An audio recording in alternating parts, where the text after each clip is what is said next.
Here's what's cooking on an all-new Sports Stove Local Hour. We are doing a football wrap-up. We got three special guests for you. EKU head coach Walt Wells, defensive coordinator Jake Johnson, and linebacker Matthew Jackson all join us. We're going to talk football, and we'll touch a little bit on basketball as well. That's what's cooking on today's Sports Stove Podcast Local Hour.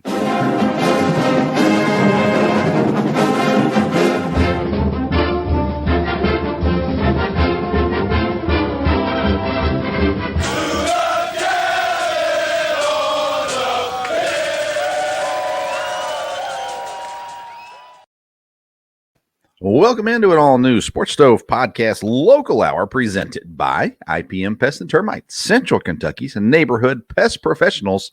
You can find more information online at myipm.com. That's myipm.com. They'll help you with all your ants, spiders, centipedes, any other pests that you have. IPM Pest and Termite are the people for you. Make sure you get a hold of them and let them know that you heard about them on the Sports Stove Local Hour. We sure appreciate IPM Pest and Termite and their support of this program. We've got a great show for you today. A lot of EKU football talk. We got on three guests, EKU head coach Walt Wells, defensive coordinator Jake Johnson, and then we also brought in Matt Jackson, again, the EKU linebacker. Jake Johnson won the inaugural Sports Stove Coach of the Year award. Matthew Jackson won the inaugural Sports Stove Podcast's Defensive Player of the Year. Both of them were so excited. We'll talk to them about those awards and as well about the season that they've had. And then Coach Wells on the recruiting trail joined us, and we sure appreciate his time as well tonight. And as we were able to do the recording on Tuesday night, we got him after he had been in a couple house visits already in the day and has checked into the hotel and chatted with us for a few minutes. So we're going to bring all those interviews to you here in just a minute. A lot of things going on in the EKU sports world still, and basketball, of course, is in full swing as it is finals week, by the way, for EKU students. So good luck to each of you there. I got a chance to go to the EKU Xavier women's basketball game this past weekend, and just a few thoughts from those things. A lot of aggressiveness for EKU, especially early on, and they did their part. They were out length. Is that a word?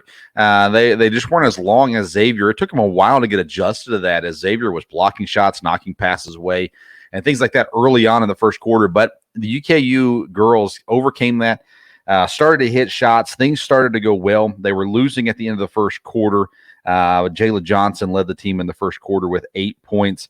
Then in the second quarter, they made a good run. They actually tied it up at halftime. They were tied 32-32 at halftime, and they were able to force 5 steals in that first half.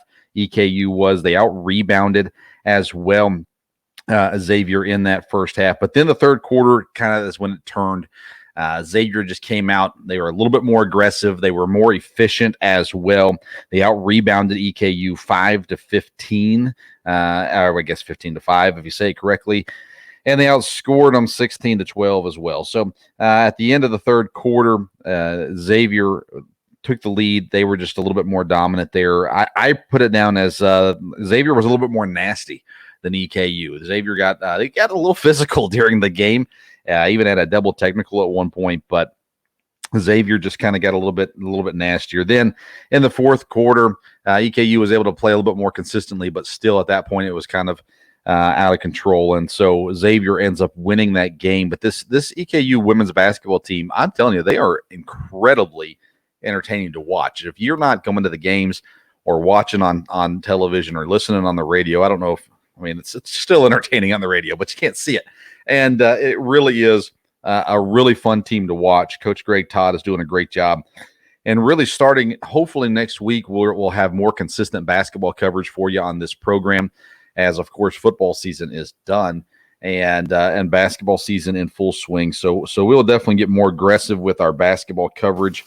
We're trying to get to as many games as we can to watch in person. The games take place, both men and women.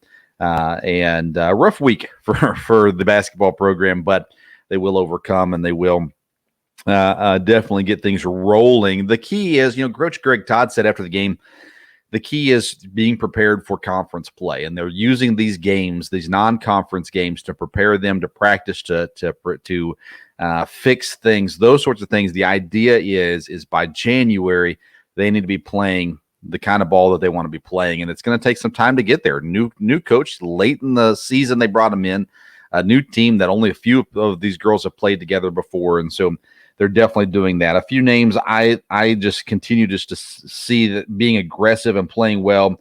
Alice's done a great job so far this season.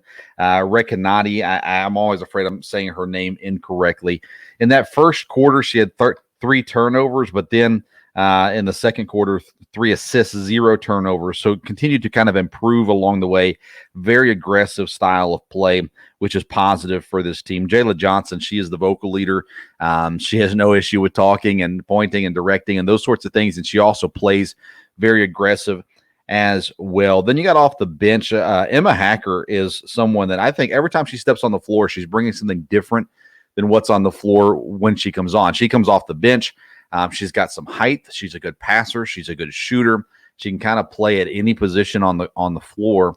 And to me, she brings a great dynamic to the floor when she comes on and plays. Bridget Fox had a great game against Xavier, probably her best of the season, in my opinion, at the very least. Calissa Lacey hit some 3-pointers, only 2. She was 2 of 7, I believe it was.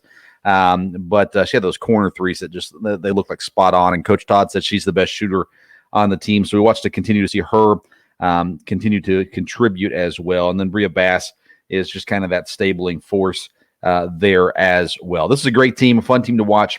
I encourage you to come and be a part of supporting EKU women's basketball, along with EKU men's basketball, of course, as well. But we really wanted to give our time today and make this program kind of a football wrap-up show. And so that's why we brought on the guests that we have. And we did post last week the award winners. We had 3 awards that we gave out on the Sports Stove podcast. We had the Sports Stove Offensive Burner of the Year, Defensive Burner of the Year, and then Coaching Burner of the Year. We're trying to play on words, Sports Stove, Burner, those kinds of things. You'll hear Matthew Jackson didn't quite understand what we were doing, but that's okay. Ultimately, he was excited about it too. So Parker McKinney wins our Offensive Award of the Year, Matthew Jackson the Defensive Award of the Year, and then we gave Coach Jake Johnson the Coaching Award this year. There were a lot of coaching candidates we could have picked from, but felt like we wanted to make sure we recognized Coach Johnson and his efforts as defensive coordinator. And then same thing with the defense, a lot of options on defense, the guys that made big contributions and did a lot of great things. But ultimately landed on Matthew Jackson. Then on offense, I think it was a no-brainer for Parker McKinney. He was the most consistent force when it came to the offense, and so we gave it to him as well. But let's get in some guests, and we are going to start with the linebacker, EKU linebacker Matthew Jackson. He makes his second appearance on the podcast, and let's hear the interview with Matthew Jackson. We are joined now and again, actually, for the second time this year by EKU linebacker Matthew Jackson. Matt, thanks for being back with us. How y'all doing? It's a great awesome. Welcome to be back. Now, I'm not sure if you saw this or not, but you were the winner of the first ever Sports Stove podcast Defensive Burner of the Year. When you found out about that, I mean, it had to just be the best day of your life, right? Yes, it was a pretty good accomplishment. I didn't really understand what it meant, but so you could probably tell me a little bit more about it, but I definitely pretty happy. You were our defensive player of the year for EKU. We picked you out of all your teammates. We had a couple nominees, but at the end of the day, you won out. Looking at your stats this year, you led the team in tackles, 102 tackles. You had 11 tackles for loss, 3.5 sacks, 2 interceptions, and 2 forced fumbles to go along with all just the all-around play as well. And, looking at the season that you had, I know it didn't end the way you guys wanted it to end, but overall, you guys had to be happy with the overall season, aren't you? Hold on, what did you say? I'm sorry. With the way the season went, I know you're not happy with the way it ended, but you guys had to be pleased with the totality of the season, weren't you? How it? I mean, 7-4 that's a pretty good year. Yes. we weren't too happy about not making it to the playoffs, but and then losing some close key games that we should have won.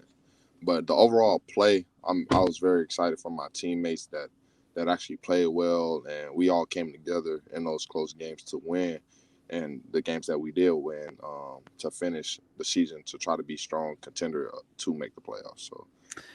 Yeah, I mean, I know you look back and you look at that Indiana State game. That one obviously was one that you go, man, we could have had that one easily with just one or two different things gone differently. But then the two conference games that you guys weren't able to pull out, Stephen F. Austin and Sam Houston as well. I thought you guys played really well in that Louisville game. You weren't able to win. The offense wasn't able to get points on the board, but that, in my opinion, the defense played really solid for almost every game this season. Yeah, so that's kind of big thing, and I know you're going to talk to our defense coordinator, that probably won the coach of the year in your eyes on the team. But that's what we kind of pride ourselves on, is everybody just doing their 111.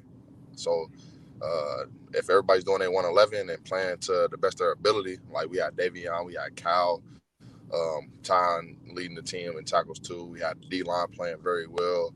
And we had Joe Sales coming down, making a forced fumble, getting some key interceptions. Jaden Woods getting key interceptions. Even Roy Baker was banged up a little bit, but he still did his kind of thing in that such. But that's just what we took to the table right there, and trying to practice hard and be the best team in FCS defensive wise. So. Do you guys think that you were able to establish something this year as far as an attitude, a personality that can carry over in the years to come for EKU? Yes, and that kind of happened with like the leadership. So with the leaders that we had on defense, by like the old leadership that we had on defense with Shane Burks, Q Floyd, even Roland Walter picking up some key confident boosters and his own type of like swag from BG. We all just came together and kind of like had a strong mentality about this is how we're going to attack the defense, and this is how we're going to play together, and kind of just stuck with it. And we all just kind of brought our own swagger into the mix, and it all just formed together and stayed strong. Yeah, and everybody I talked to this season, we had a number of players on throughout the year. They all just talked about the cohesiveness of the team, especially on the defense. I think it was a team as a whole, but the defense, the way you guys just, bonded so quickly this year with so many new guys on the team and guys coming from different places and everything. It just seemed like you guys truly loved each other out there. Yeah, it was just, I think the main thing was just the unselfishness amongst everybody. So like when Davion was getting his stuff and another corner probably wasn't getting as much hits, he wasn't discouraged by that. He took it as a challenge, and when they came to his way, he made the necessary read and got his own. So it was just that unselfish play by everybody on, okay, I am that guy and I know he's that guy, but now we got to play together and all play together so we can all be that one team and that one defense. So that's a strong thing that a defense should have. Do you have any eligibility left? Yes, I have a year. A year left. Okay, that's what I was thinking, but I wasn't sure. So then you look at next year. What do you think is going to carry over from this year to next year? As far as what? As far as like you guys, you already, you got far more wins this year than you had last year. Mm-hmm. So what is it? Will it be an attitude? Will it be a personality? Will it be a style? Anything like that you guys established this year that you think will carry over and help the team next year? I think that unwillingness,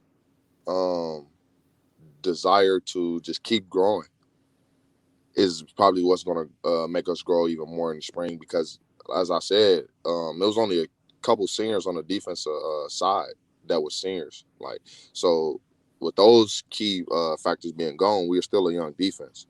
And I know we have a couple leaders still staying, but the desire for everybody wanting to play is going to rise with the more wins that you get on the team. So everybody wants to put their accolades and their stats out there, or put their face out there to perform well. So just that overall competitiveness is what's going to push over to the next spring and even into the fall with the people that we're going to bring into the spring. So more competitors and stuff like that to just keep our defense alive. I know you are losing a couple guys, this year. Some key players, especially on the defensive side of the ball, this year as well. What did it mean this year to have some of those guys that were only here for a year come in and become a part of the program and contribute the way that they did? I think it's a big testament to them because they had to learn a new scheme, a new defense, get acclimated with new coaches, new playing style, with new people. So I feel like that was just a big thing on their part and showed them how it displayed how their leadership and how mature they was to come in and take that role that they wasn't the starter and then they had to become the starter. So just that overall fight and stuff. And then for us, people staying here like me, I just welcomed them in, taught them the standard, taught them the EKU like defensive way that I've already learned from last year, and just kind of like develop them into making sure their style is now Colonel style instead of it being from WKU or BG or wherever they came from. So just making sure that we can all speak Colonel, which is what we say on defense. Everybody's speaking Colonel. Everybody's going to be right. So it's just that overall mindset. What does your off season look like? I know you guys are probably still doing some work. So, of course, you got the finals and everything this week. But when do you get back to working on football? Oh, I've already been back to working on football since probably the weekend that we found out we weren't going to the playoffs. That next Monday / whole week, I was basically getting in contact with back home people that I used to train with over the break and going back home, and I trained with them. Then I came back up here, got a little treatment, and then now I'm waiting to finish my finals and stuff like that and go back down there and train with them and basically just work on some more technique stuff, probably gain some more pounds and stuff like that. But that's pretty much it overall. So is that part of your main goal for next year is, putting some weight on and kind of developing for looking even post-college, I guess? What would be your main goal for next season, not as a team, but you individually? My main goal for me individually is probably just breaking down all my film for the past 2 years, see how I've grown and see how I still needed to probably find things that I need to work on probably like hand placement and stuff like that. So really analyzing and dissecting the film and probably getting better with that and then turning that over to actual physical training. So getting hand placement training, and then most likely my other biggest thing would be weight gaining. So that's probably pretty much everybody's goal is to keep gaining weight and maintain the weight and stuff like that. But I'm trying to still gain weight and maintain my speed, athleticism, flexibility, the key things for NFL or post-college athletes want to keep to maintain. What's your goal weight? Do you have a weight that you want to get to before next season? On my goal weight, which is probably might be a little too far, is probably 225. But the coaches say they kind of want me at like 215, and I played at 210 and 205 the whole season, and then in the 200 range. So I mean, those extra 10 to 15 extra pounds shouldn't be a big rope for me to climb, but I feel like I'm willing to take the challenge. So 225, coaches want me at 215. I probably get to 215, see how I maintain there, and if I'm comfortable there, then I'll stay. But if I feel that I need to get a little bit bigger or even cut a little bit, I'm willing to do that. All right, great season, 7-4, 4-2 in the conference. The defense was just great all season. We really enjoyed watching you and your teammates as well, and we appreciate you coming on here a couple times to talk with us. Good luck this offseason, and looking forward to seeing you back on the field next season. Thank you so much. Thank you, Matthew. We sure appreciate you coming on there. And sorry about any audio quality issues there. It was he was driving, so we had a little bit of stuff going on there with the phone. But we sure appreciate him coming on and being a part of the program. When we come back, we're going to talk with defensive coordinator Jake Johnson about this season, about next season, and other things all in between as well. But first, let's hear a word from our title sponsor, IPM Pest and Termite. With over 20 years of experience, Matt Schaefer and the good folks at locally owned IPM Pest and Termite provides pest control service for all of Central Kentucky's pest control needs. Whether you have a current pest control problem or want to prevent infestation from ever entering your home, IPM Pest and Termite offers maintenance programs that will help keep pests out of your home and provide peace of mind. So for dependable, reliable services that you can count on, get in touch with our good friend Matt Schaefer and IPM Pest and Termite today at myipm.com. That's myipm.com. Welcome back into the Sports Stove Podcast Local Hour, where we focus all things EKU. We got some great guests coming up in the future weeks. I hope that you'll stay tuned. Subscribe, share, all those kinds of good things as well for the podcast. We are going to try to start utilizing our YouTube page. You can find it by just searching the Sports Stove Podcast and putting these episodes up on there. It takes a little bit more editing and issues than it does to do the audio. So nonetheless, we will work on getting those up there. And you can find us on YouTube and subscribe there as well. You can always follow us on social media at Sports Stove on both Twitter and Instagram there as well. Then a special announcement as well. Friday morning, 9 a.m., we're having a special episode on Colorcast, the Colorcast app. It's not a local hour episode. It's not an EKU based only show. We're going to be talking all things sports, college football, the coaching carousel, NFL, Major League Baseball free agency, all that kind of stuff on there as well. But if you've never been on the Colorcast app, you can download the Colorcast app for free. And on Friday at 9 a.m., you can find us broadcasting on there. You can jump on, come on as a guest, ask questions. We can talk EKU sports with you. They're live on the Colorcast app, so you can find us same as our Twitter and Instagram name, Sports Stove. That's what you can find us on, Colorcast. And then tune in live Friday at 9 a.m. and jump on the show. Let's talk some EKU sports. Would love to get more publicity out there for EKU athletics, and having you jump on there with me would be a great honor as well. All right, up next is the interview with defensive coordinator Jake Johnson, and another driving interview. So there are a few audio issues there, but bear with us, and hopefully you enjoy the interview as much as I enjoyed talking with Coach Johnson. So let's get to that interview now. We are joined now by the inaugural winner of the Sports Stove Podcast Defensive Coach of the Year and EKU Defensive Coordinator Jake Johnson. Coach, thanks for being with us. Thanks for having me. Gladly. You know, I've had a lot of your defensive players on this season, and they all have kind of given credit. They've passed it around. They've said to the coaches, they've said to the other defensive players and things like that. It seems like from the outside looking in, this defensive crew that you had this year was a special unit of guys. Yeah, they're a good group of guys, man. They came to work every day, enjoyed playing with each other, and really kind of play for the guy next to them. And that's something we talk to them about all the time. You know, it's not necessarily playing for the coaches or it's all about the guy next to you, the guy sitting next to you in the meeting rooms, and kind of go from there.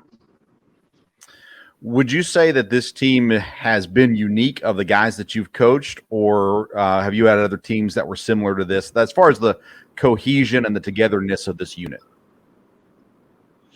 You know, I would say I've been lucky to be around some teams that have that cohesion, but I think it's a lot of the things that you try to breed into them, you know. And I think a lot of people are telling guys, "Hey, man, get yours, do your own thing." You know, if you constantly talk to them about the team and talk to them about, you know, playing for the guy next to you, you know, I think you can replicate that year in and year out, and get that mentality. You know, I was a former offensive lineman.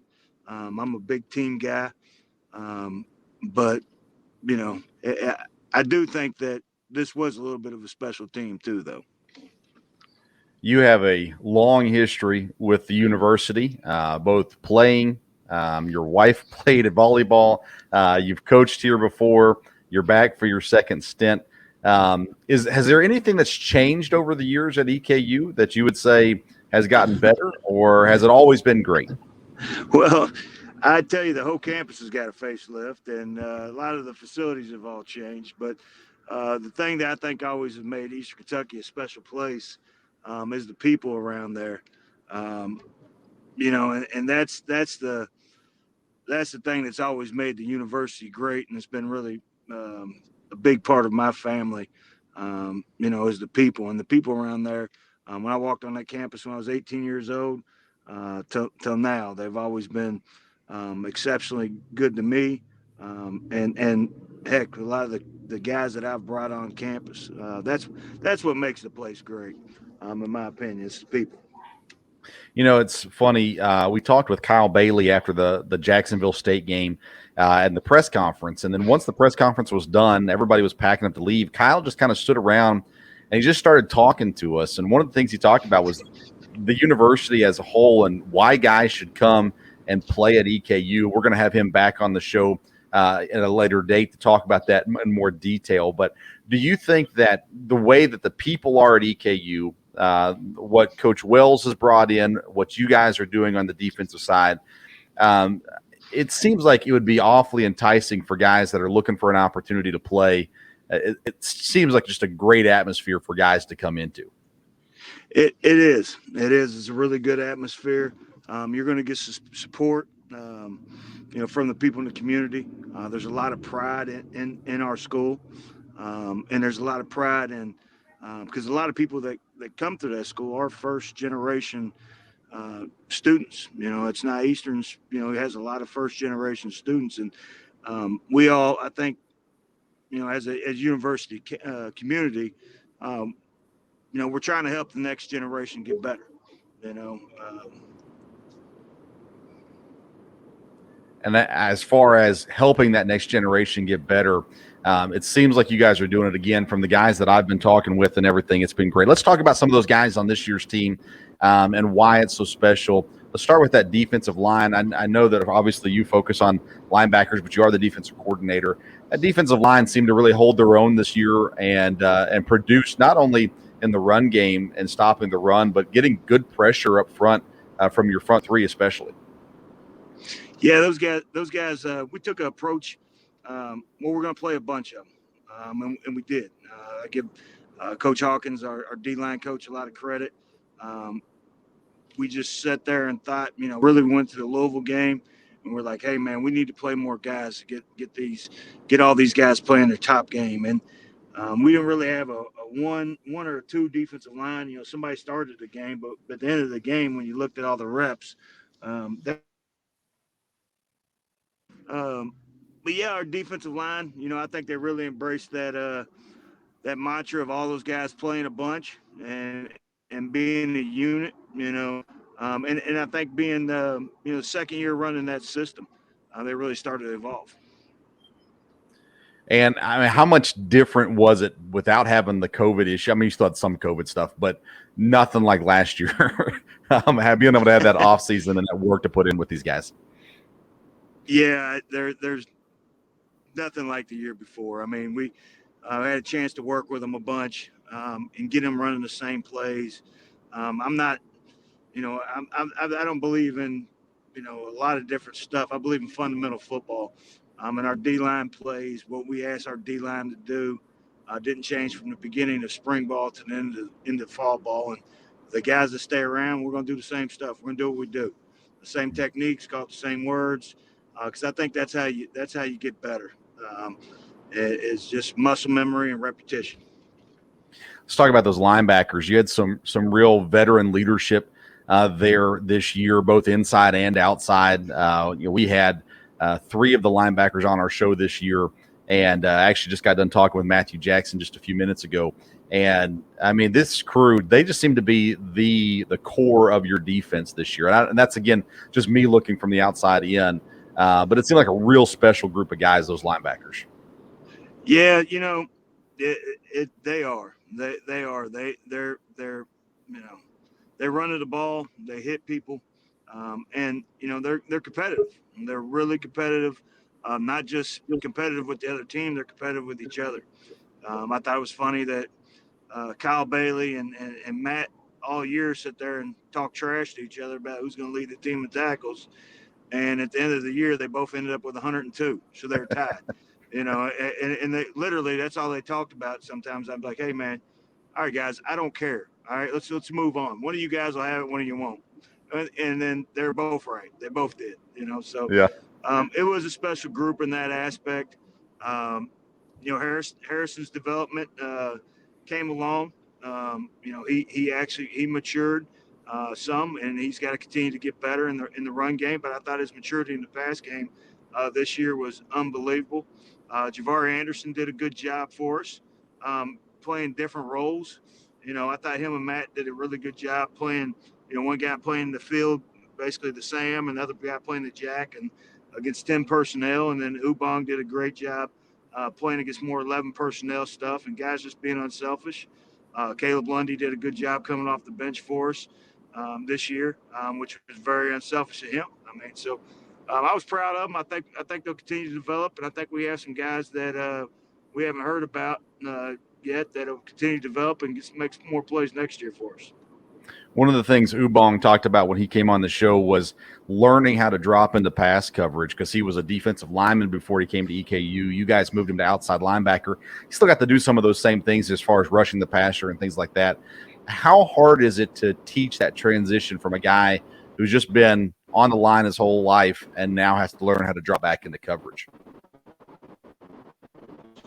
It's not an easy skill to learn.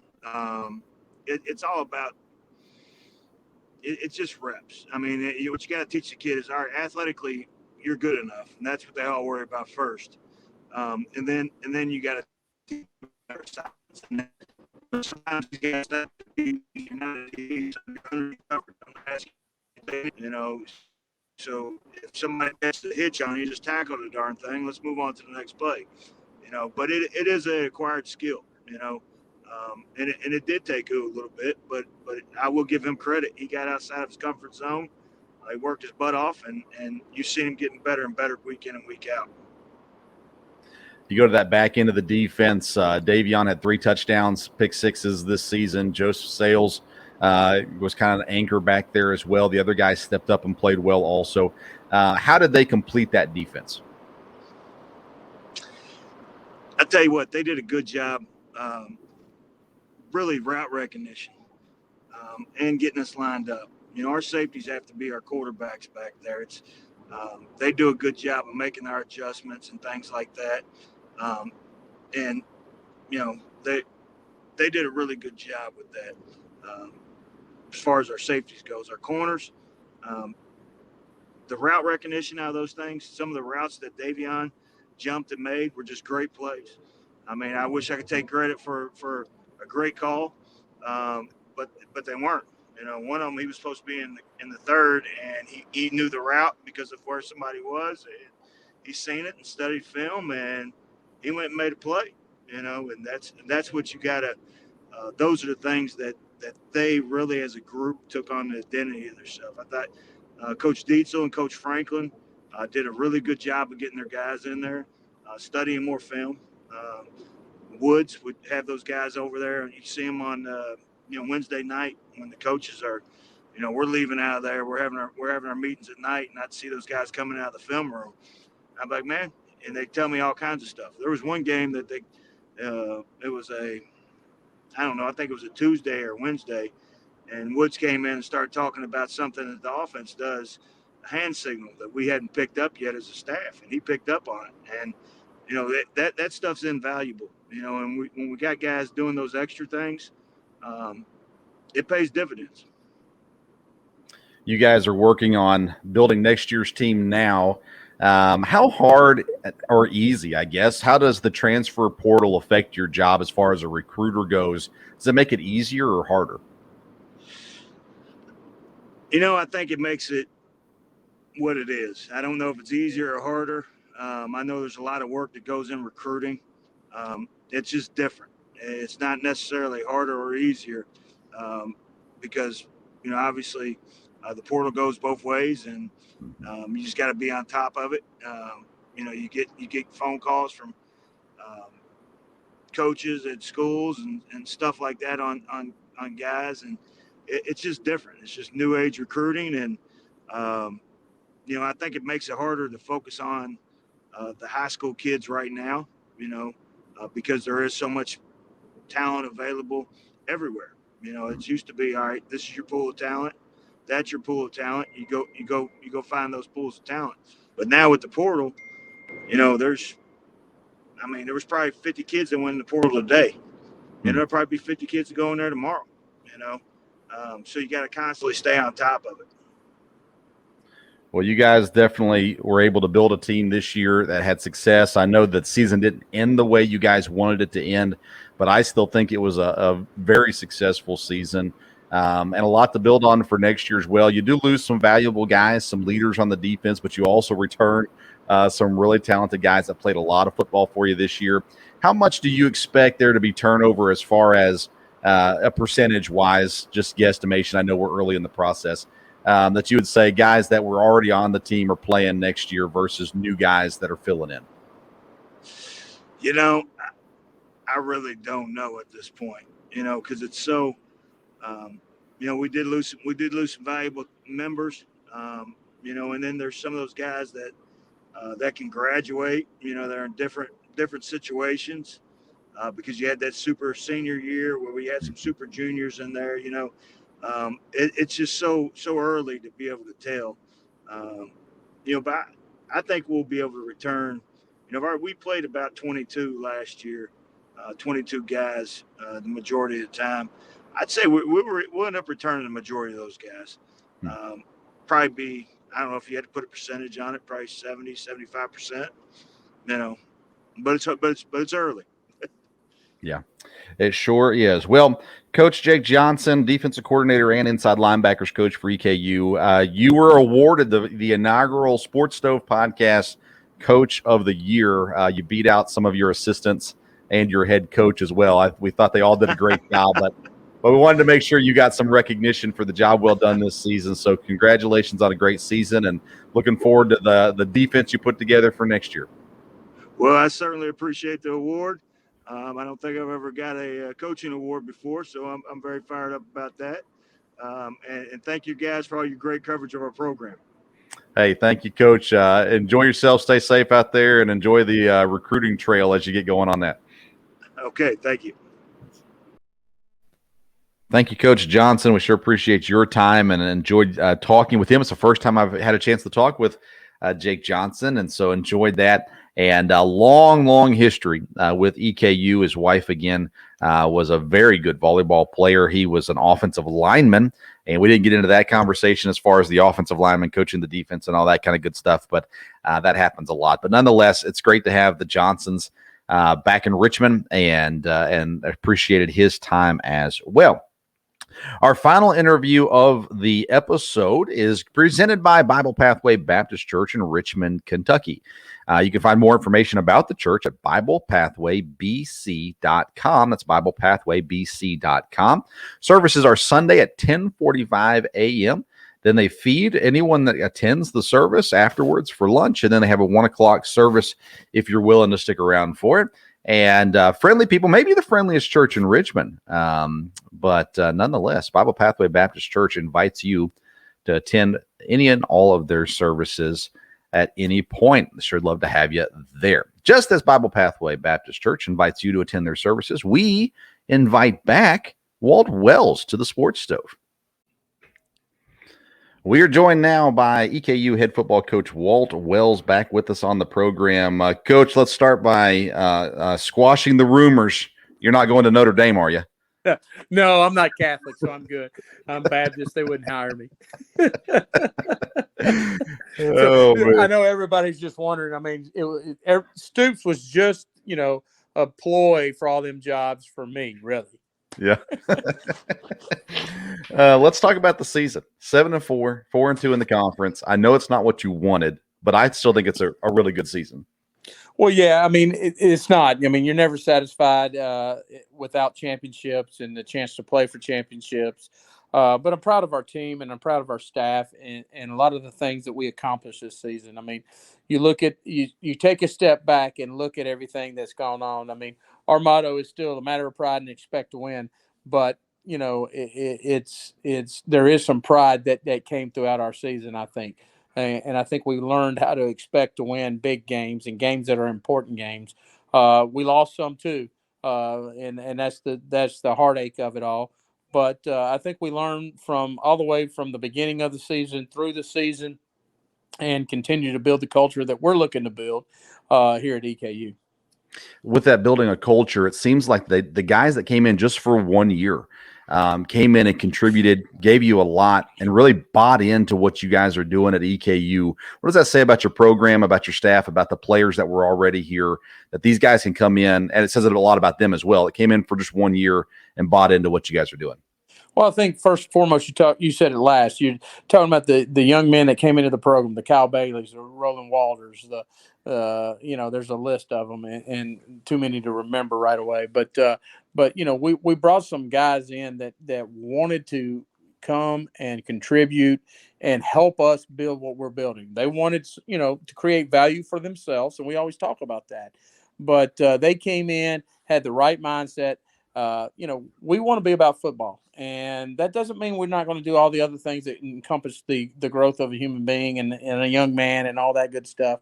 But I think they decided, that we were genuinely trying to help them better themselves, create more value in their football life and their academic life, whether it was a second degree or whether it was a chance at a master's degree.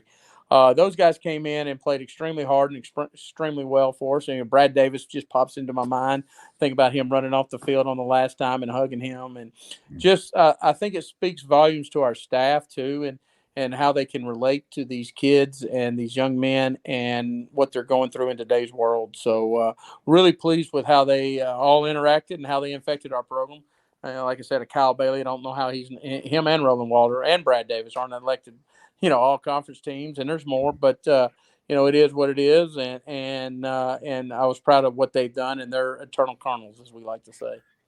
I'm going to have Kyle back on the show again, but after the Jacksonville State game, Kyle came into the press conference and talked with us, and we got all done. I was just telling Coach Johnson this too, but we got all done with the press conference. Everybody was packing up to leave, and Kyle just kind of sat there for a minute. Then he just started talking, just kind of conversing back and forth with us off the record and stuff. But he started talking about how much he loved the university, what it meant for him to come play here, and he doesn't see why any player shouldn't come to EKU. He could be a valuable tool for you in recruiting, I think, but we're going to have him on to talk about that, exactly why EKU and why other guys should come as well. But not only do you have guys like that came in for the 1 year, you also have these guys that have been carryovers, guys that were here before you got here as well and continue to play hard and well. And now you look at the next season, you've got some returning guys that played some incredible football this year. Well, we've got some guys that got some experience, and you're right. We inherited some good players. Matt Jackson, who has been an All-American last year for us, up for he's a Buck Award finalist. I'm sure he'll be up for All-Americans, All-Conference player. Davion Ross, who was a wide receiver when we got here, we moved him.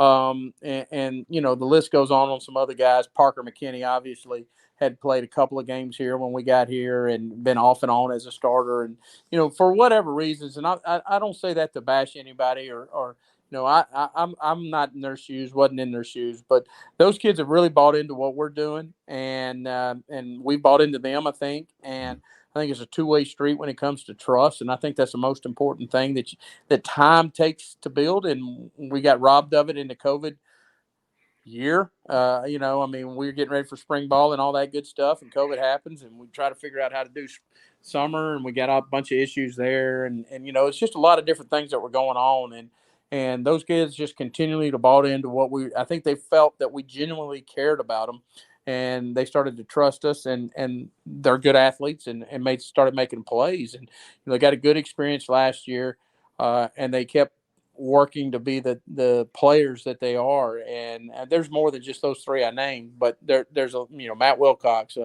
Dakota Allen moving to tight end and becoming the threat that he is, and Peyton Collins and Drew Hart being good players, and Howard Watkins and Q Floyd making all conference. guys that probably had some maturity issues earlier, and with a change came a chance to redeem themselves a little bit, and they did that. And that means a lot to us, but it's also a maturity process. I mean, I remember when I was a freshman and sophomore in college, and my coaches didn't like me very much. And then, we actually had the same type of thing, a coaching change, and I got new life. And the new life was good for me because I needed it. I was a really mature freshman and sophomore, but that's for another day. I'm glad they didn't have computers back then. That's right. Yeah, social media, all that stuff. Parker, you get a full season with Parker McKinney this year. He'll come back next year, I would assume, just that much better because of, he came back from the injury, played well. What does it mean as a head coach to have a quarterback with that much experience returning again next year? Well, I mean, I think everybody knows that if you've got a quarterback, you got a chance to win. Mm-hmm. And I think Parker has proven he's a winner, high school, college, and now this past season. He puts us on his back in a lot of different ways. And Parker will be the first one to tell you he's got some good players around him. But he is the one that drives our team, to be honest with you, and he's going to have to drive it as we move forward. And we need some people on defense like Matt and Jackson and others to step up and continue their great leadership. But when your quarterback is the guy, you got a chance to do some special things. And I've been around some good ones, and Parker's right up there. I mean, I'm really happy that I'm really glad he was here when we got here. I'm glad he chose to stay and fight through all the quarterbacks we brought in to try to take his job. And, and I tell these guys, and that's what I'm out doing right now. I'm out recruiting. I've been to two home visits, going to another one here in the great state of Kentucky. And I tell them, I said, our job is to go find guys that can take your job, and it's your job to keep your job. And, I think that's important to understand that, this is not a gift. This is it's a responsibility, and you have to fight for what you want in life. I mean, same thing when it comes to your job and different things, and we all know that you got to fight through life. And Parker has shown what a fighter he is and what a competitor he is, and we're really, really fortunate to get here. I'm actually on the road with Trent, and we've been talking a lot about him, and just really amazed at some of the things he does, and really thankful. With the recruiting going on now, how much do you love being back on the road again? Well, I love it, actually. I've always, I kind of made my bones as a recruiter. And so, I always love being on the road, but the older you get, the more crap you got to carry with you, pills and different things like that. So, sometimes I like being at home, but no, I love being out and bouncing hotel to hotel and seeing all the great coaches in the state of Kentucky. We're going to Tennessee, see the great coaches in the state of Tennessee. We'll be at both championships this weekend and watching these young kids compete for, the gold ball, which is what everybody wants. And, when you go play high school football, it's just such a great memories. I mean, I sit back, I'll see my best friends from my high school. They'll be down at the state championships. We're not playing in it, but they'll be down there, and we'll hang out and watch the games and talk a little bit. And I'll watch and talk to coaches. But, I grew up recruiting these two states, and Kentucky and Tennessee. And so I know a lot of coaches, and it's just great to get back and actually see them, and be around them. Sometimes you run into them when you're in different places, but, I hadn't seen my brother in 2 years, and, and he's a high school coach in Murfreesboro. And so I'll see him, and just things like that just are really, really nice. You got, with the recruiting, you've got that added on to what used to be just going out in high school recruiting. Now you've got the transfer portal and everything that adds to that. Of course, there's been several already announced, guys that are announced that they're leaving the program, and other guys that have left other programs. And now you got to put all that in. How do you manage your focus between the high schools and then the college transfer guys? Well, the good thing is with the high school guys is, you're on them as juniors, and it all kind of sorts out for you. And so we've had 4 or 5 commitments, I mean 5 or 6 actually, commitments that, in both these states and one other that we've been hard on, and they're all committed to it, and they're solid. And that's who I'm going around and doing home visits with, getting to meet their folks and getting to see where they're from and see their high school. If I hadn't been in, most of them I've been in, but, just see and meet everybody. They got questions for me. I got questions for them. Just finalizing everything as we get close to that December 15th signing date. The portal, yes, we've had some guys that have gone into the portal, and we wish them well. I mean, to me, they're Colonels for life, and they're going to be something else for life wherever they end up. I was talking to Butch Jones actually today, and he was telling me that his guy just told him there's 750 people going to portal. Gracious. And something's going to be done about it. I don't know what. I'm not that guy that's going to, have the influence to to change anything. And so what I got to do is just understand the rules and take advantage of them for EKU football. And that's what we're trying to do. We've got coaches in, I don't know, 15, they'll be in 12 different states this week.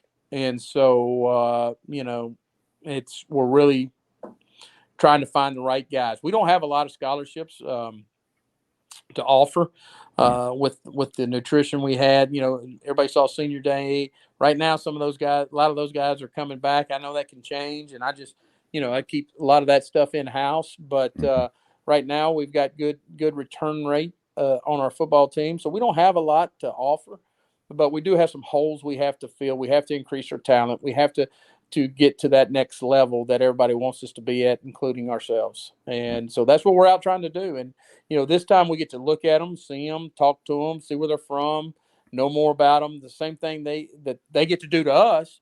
And I think that's a great thing. Last thing for you, Walter, it was announced today, I believe, that he is getting to go down to the FCS Bowl and participate in that, and a great opportunity for him. I guess last thing is just how proud are you of these guys that you will be losing, that are leaving because they graduated out or out of eligibility? I couldn't be more thankful for them, to be honest with you, for my wife and my kids and myself and our football program. We're kind of the caregiver of EKU football. We all know it's bigger than us. It's bigger than me. It's bigger than anything. It's EKU. It's everybody that's played here, coached here, gone to school here, and then that's a fan. And so we're so happy for them and grateful for them. They gave us a lot this year. They really did. I mean, not a lot of predictions for us to be more than 7th or 8th, I think it was. And we come in there at second. I think it's tied for second with I forget who, Stephen F. Excuse me. And so, I think our fans need to appreciate those guys. And I'm not saying they don't. I just, they need to, because those guys came in, bought into a lot of different things at a time where they a lot of them had only seen it through FaceTime. And so for them to come in and be able to do those things, I think it's really speaks high volumes to what type of people they are. And like you said about Kyle, I think Roland Walter feels the same way. I think Brad Davis feels the same way. He's got an affinity with VMI. I know he loves VMI, but he also loves EKU. And I think that is a positive thing that comes out of the transfer portal. So we're very thankful for each and every one of those guys. There's more names than I can remember right now on this little section here. But, so many guys that came in and poured their heart into what we were doing, and we appreciate them. We'll help them in any way we can. We're so proud of Roland for going into that All-Star game. He has a desire to play at the next level. I think he has the talent and ability to do that. Everybody's journey is different, and for him to get that chance in that All-Star game, I think is something he can go in and maybe turn some heads on, because I think he can turn some heads, and we're thankful to have him. Does the USFL start back up again? Is that a thing that helps your guys that are coming out?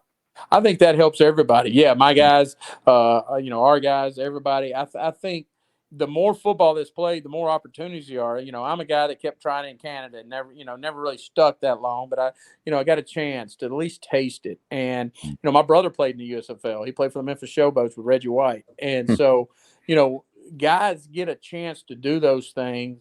It's the tryouts are even fun. You know what I mean? If you get to put a helmet on, it's great. And, that's my extent. But, other people got different stories. And Trent Stillman played for the Ravens for a while. Just different things that just come around that just mean so much to these kids. And, I hope the USL hits it. I had a kid I recruited that was committed to me at South Florida named Bruno Reagan. He played in that league. That's the only thing he got. He started center at Vandy for 4 years. He played for a year, and it was awesome for him, and he still talks about it. So I just think the more opportunity you can get to play ball, if that's what you really love to do and you want to do and you believe in yourself, my dad used to tell me all the time, you got the rest of your life to work, boy. Go do what you got to do. And until you get old enough, you can't do it. And so, that's kind of what I did. And I'm not saying it was right for everybody, but it was right for me. Yeah. Well, Coach, congratulations on a good season, and excited about what's ahead for the program. Good luck out there on the recruiting trail as well, and excited to see what the team is looking like come next season. Well, we look forward. I appreciate you. I mean, you're doing a great job there getting the word out for us. And anytime you need us, we appreciate it. And you have a good holiday season coming up. Thanks, Coach. Have a good one. Thank you, Coach. I'll tell you, it goes. I don't know what I can say. I'm so appreciative of Coach Wells and his willingness to come and be a part of this podcast and to come on throughout the season. And even tonight, we recorded that Tuesday night. He was recruiting. We originally scheduled a time earlier in the evening, and he was still at a recruit's house, and he was very kind to just reschedule to a later time in the evening and still do that. And I mean, he came on as soon as he got into his hotel room. He popped on and had the conversation with us, and we're so thankful for his willingness to do that, as well as Jake Johnson's, as well as Matthew Jackson. We sure appreciate Rickson and all the guys at EKU that have helped us in getting these interviews scheduled, and it is an absolute pleasure to work with Eastern Kentucky. I have had contact with other universities for our regular podcast show that we do weekly. We usually on a Thursday evening. We go live on Facebook and YouTube and Twitter, and we talk general sports. My dad joins me for the show and that kind of stuff. And I've had on other coaches. I've had on other people from universities. And I've had a lot of universities that just either refuse to work with us or are not kind in how they say no, or they are kind and they say no. But Eastern has been a wonderful school to work with, and look forward to continuing to bring you what we biasly think is the best EKU coverage around. So hopefully you enjoy the EKU coverage as much as we enjoy covering EKU as well. All right, that's our football wrap-up. We are going to work to get Kyle Bailey back on the program, as I mentioned in multiple interviews on this episode. The stuff that he was talking about after the press conference after Jacksonville State, it needs to be heard by everyone. His love for the university is something you need to hear about. So looking forward, hopefully, to getting him on again soon. We'll get some basketball, both men's and women's basketball representatives, coaches, players, things like that on in the coming weeks as well. But we did want to give just kind of a one more full episode, basically, to the football program and wrap up what we thought was a phenomenal season. 7-4, 4-2 in the conference. Next year, it'll be all ASUN guys in the conference. Of course, Jacksonville State's out. They just hired Rich Rodriguez, by the way, former Michigan and West Virginia coach. But they're moving to Conference USA.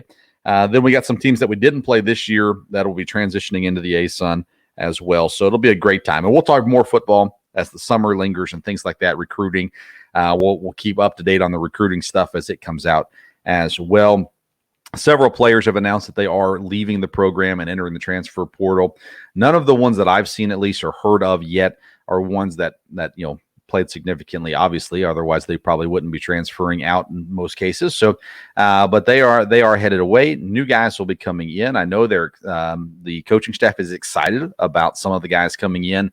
Very excited about one guy in particular, but we'll get to that when it becomes all official, and excited about just what's ahead for this football program as a whole. All right, couple of things to remind you about, and we'll let you go. Friday, 9 a.m. on the Colorcast app. Tune in. The Sports Stove will be there. You just search Sports Stove.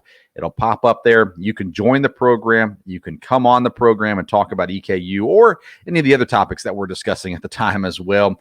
And looking forward to that and appreciate your support there. When it comes to this podcast, if you can rate, review, subscribe, share, all those kinds of good things, let people know about us, then that we're talking EKU Sports.